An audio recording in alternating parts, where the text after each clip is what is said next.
Hi there, and welcome to Kitchen TV, where we like to stir things up. My name is Chef Laura Stack. Thank you for coming into my kitchen today.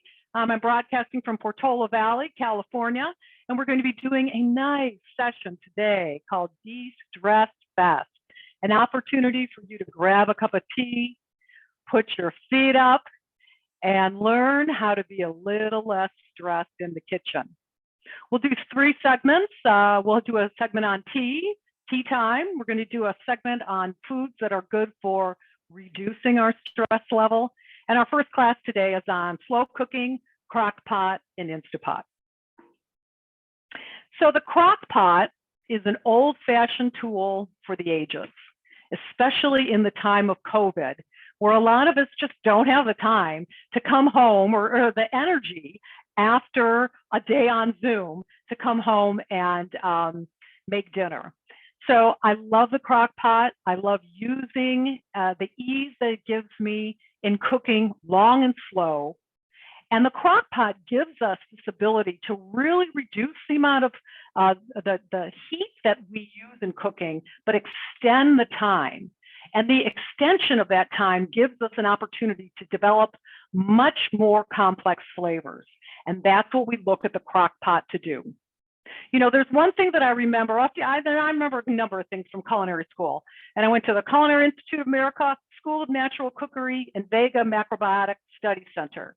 And one of the things I will never forget is that boiling is bad, but simmering is good. Boiling is bad, simmering is good, which means we use heat and we use a boil to bring us to an opportunity where the heat is strong enough for things to be able to combine in interesting ways. But if we can then extend that time by reducing the heat, we get that opportunity to get into those more intricate flavors. And that's what the Crockpot is really good for. Now, before you go out and buy one, if you don't have one, you really need to think about how you want to use a Crockpot. There are many different sizes. This is a 3.5 quart Crockpot. That's good for about 3 to 4 people. If you live alone, you might get a 1 to 2 quart Crockpot. And if you have a family, you might want to get a 4 to 5 quart Crockpot. You can get round Crockpots like this, or you can get long Crockpots. The long Crockpots, oval, are really good for if you're cooking long, big pieces of meat. But if you find that you're not going to be doing a lot of roasts and things that need that shape, you might want to go for something smaller because these things take a lot of space in our kitchen. And if you don't have that much space, you want to be able to not fill your kitchen with so many things that you can't actually find them and work in your own kitchen. So size is important. Cost could range anywhere from about $40 for the cheap ones to over $200. And what you're paying when you pay more certainly is for the quality of the pot. And I actually like Crockpots with that ceramic inside. This one has ceramic on the inside, as we can see on the overhead shot, if we can get the overhead shot. But what it doesn't do is it doesn't pull that pot up out of it. So some of the whole Crockpot, the ceramic pot will come out. So the other thing that you get when you pay for more money is you get more bells and whistles. You get an ability for the pot to be able to automatically turn on or off. You have an ability for and to be able to do other things with your Crockpot. And that's where the Instapot comes in. Pressure cookers, rice cookers, sous vide cookers. If you use those things, great. But if you don't, again, you might want to just get a more simple Crockpot, one that you'll use in a size that won't take up too much. Now, it's important that when you get your Crockpot, read the directions because you want to be very clear as to what the temperatures are for what is usually the high and low setting. And most commonly, the high setting is about 212 degrees Fahrenheit. The low setting is somewhere around 200 degrees Fahrenheit. And if you have an extra warming setting, it's somewhere around 150, 160 degrees Fahrenheit. And, you know, it's interesting when you think that the high is 212 and the low is 200, there's not that much difference between those two temperatures. Why the difference? Why would we have one be, you know, only 12 degrees different than another? Because the boiling point of water is 212 degrees. boiling is bad, simmering is good. So that high temperature, once you get it to that heat, then you want to turn it down so that you get the benefits of the crock pot. And to know where your crock pot lies is usually, the high is usually right over the boiling point, and the low would be under that a few degrees, so that you don't take it to the point where it will be boiling, especially if you cook all night on, with your crock pot. So there's a lot of interesting things you can make with a crock pot. I've made a whole chicken, and the nice thing about putting a whole chicken in, and of course you can saute it beforehand and put it in. Some crock pots you can actually saute in the pot. But then if you, with a little bit of juice or stock at the end, you end up not only having a cooked chicken, but you have stock to go to make soup with, which is fantastic. Overnight oats, or the ability to take whole oats, not oatmeal, but the actual whole grain, and cook it overnight, will give you a creamy pot of cereal you've never had before. Fantastic for crock pot.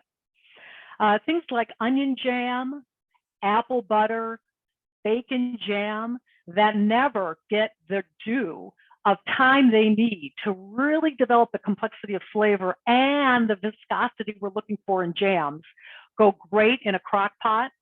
And one of the things I've heard, when I was looking at crazy things you can make in a crock pot, I've never made it, of soap, which is soap that you wash your hands with. So just Google different things you can do. You'd be surprised to learn there's much more to do besides roasts and soups. But today we're going to work on the popular and trendy bone broth.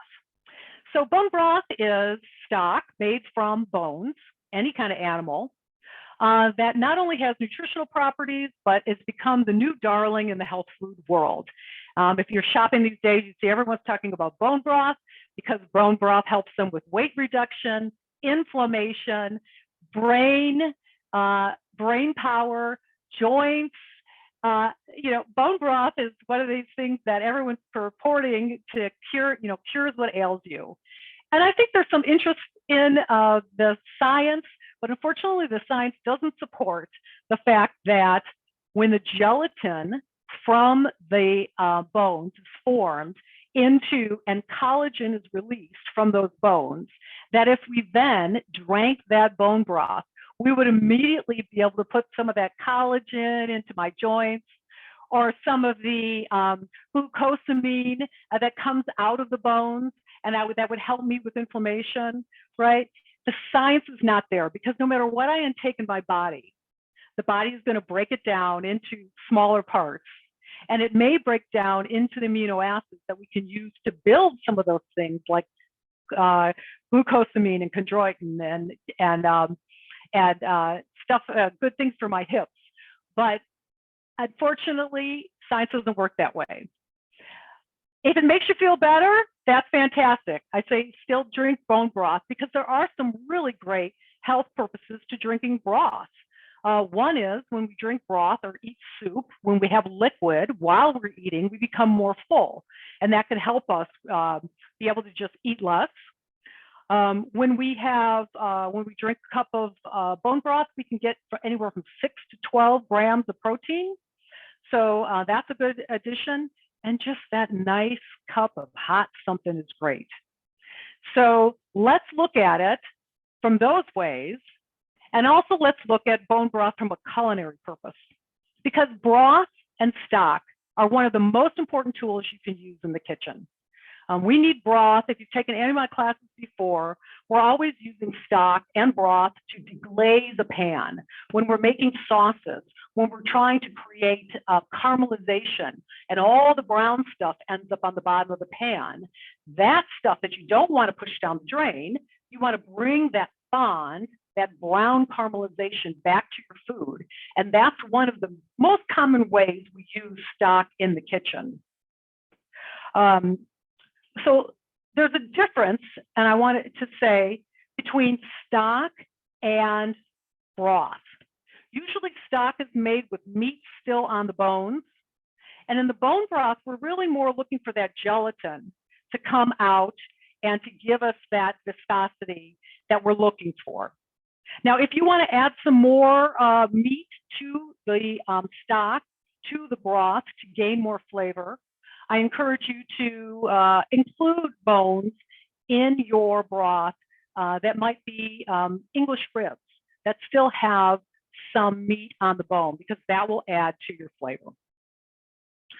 You can use any bones, but what we're using today and what's really good for us to use is knuckle bones and neck bones, whether from cow or from chicken or other animals. We find a lot of the flavor lands in these bones, and I'll take the overhead shot. So I've got different kinds of knuckle bones here.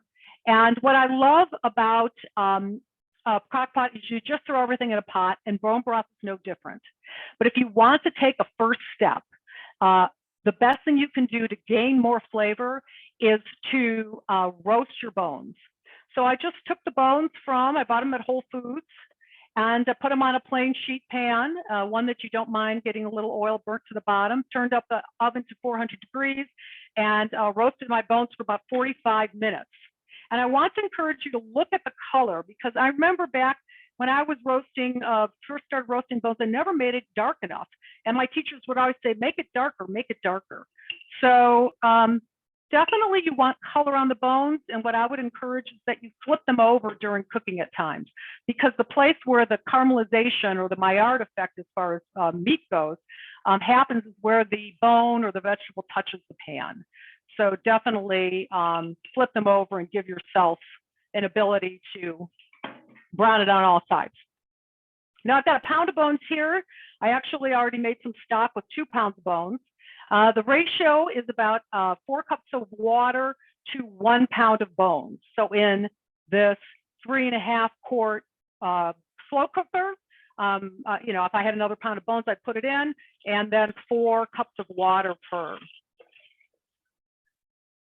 And that's really all you need to make bone broth. But if that's all you make, you're not going to have as much flavor. So now we want to focus on, how do I get more flavor into my broth?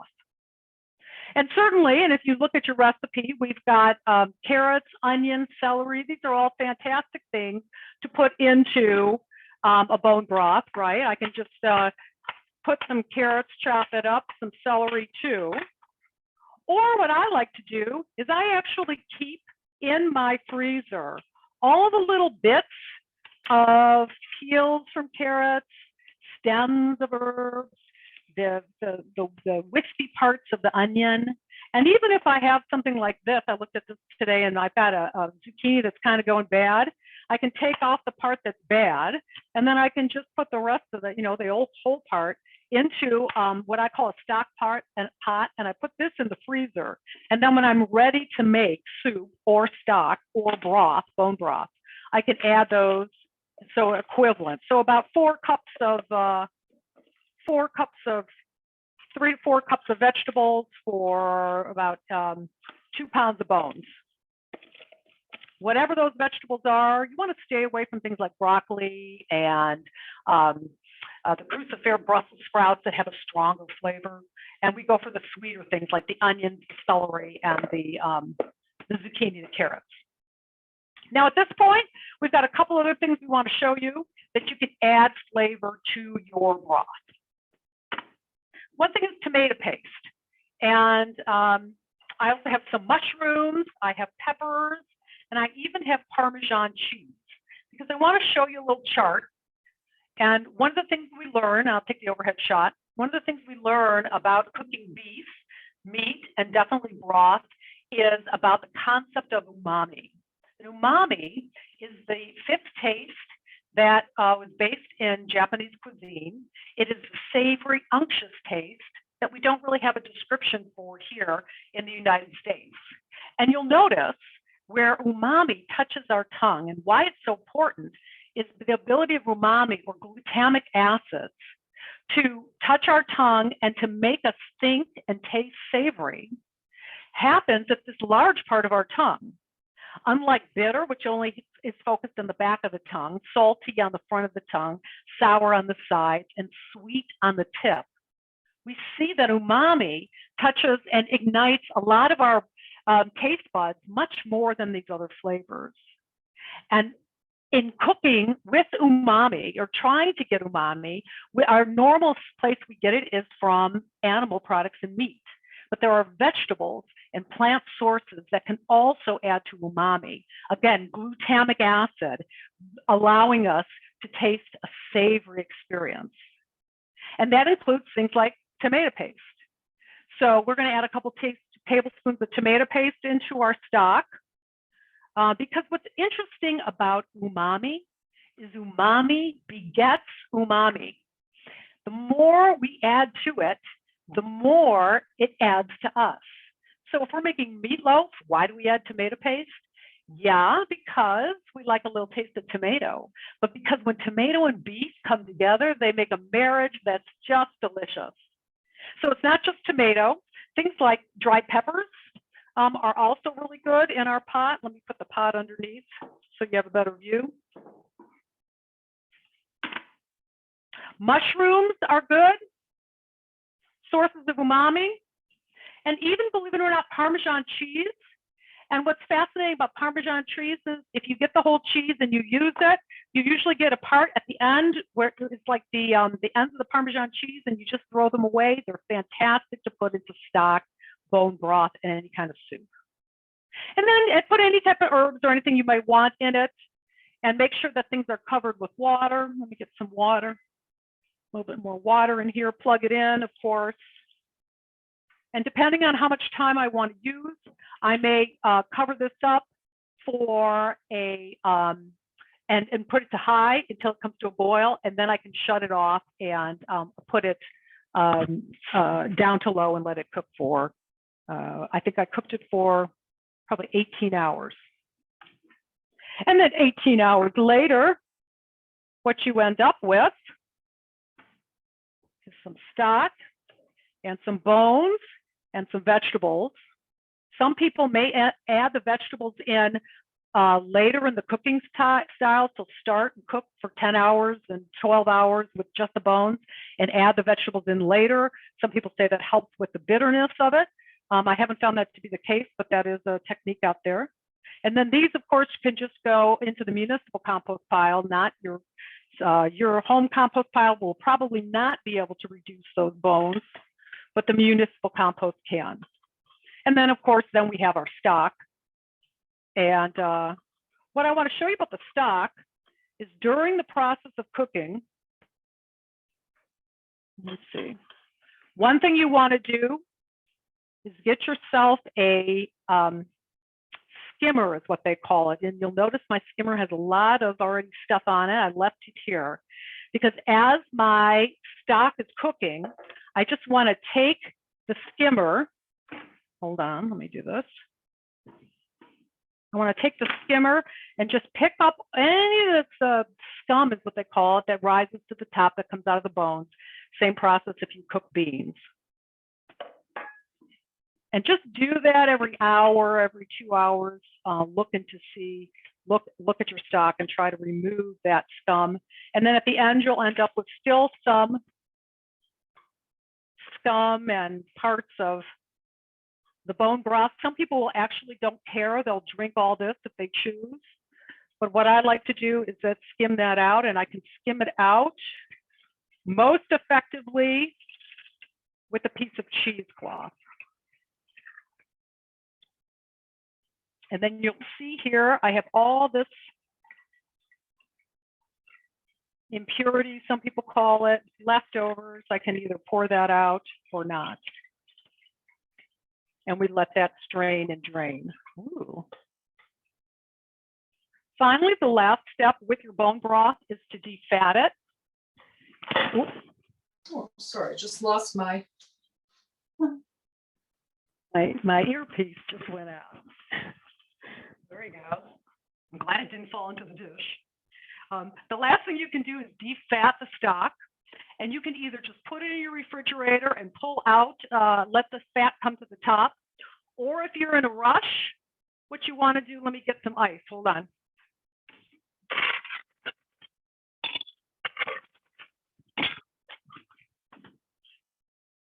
There's a problem with my earpiece here.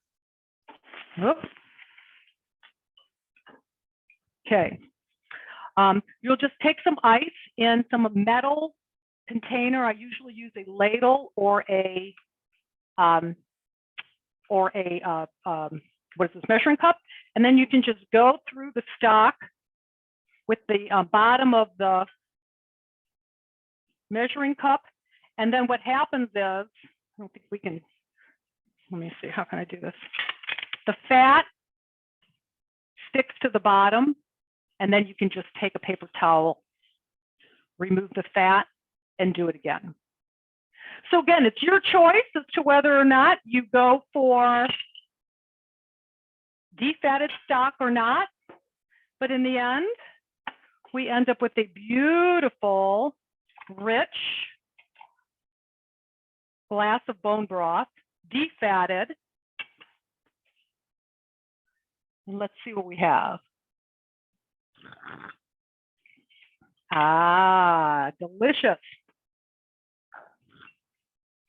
Beautiful texture. And what you'll notice is we didn't add any salt to this. Now, the average American gets plenty of salt, so you don't have to add salt. Adding a little salt will give you, obviously better flavor. You may not want to add salt to your broth because you're going to use your broth in cooking. So if you're going to add more salt to it at different times, I wouldn't add salt, certainly not during the crock pot process. There is something about adding salt during cooking that allows our flavor levels to build. And that's one of the reasons why we might add a little bit of salt just to help with those layers of flavor. But other than that, you have a beautiful glass, 6 to 12 grams of protein, very filling. If you leave a little bit of the fat in the broth, then you even have a more delicious, rich taste. So bon appetit. Here's to some delicious bone broth. Take a deep sigh, and we'll see you next at tea time. Thanks for coming.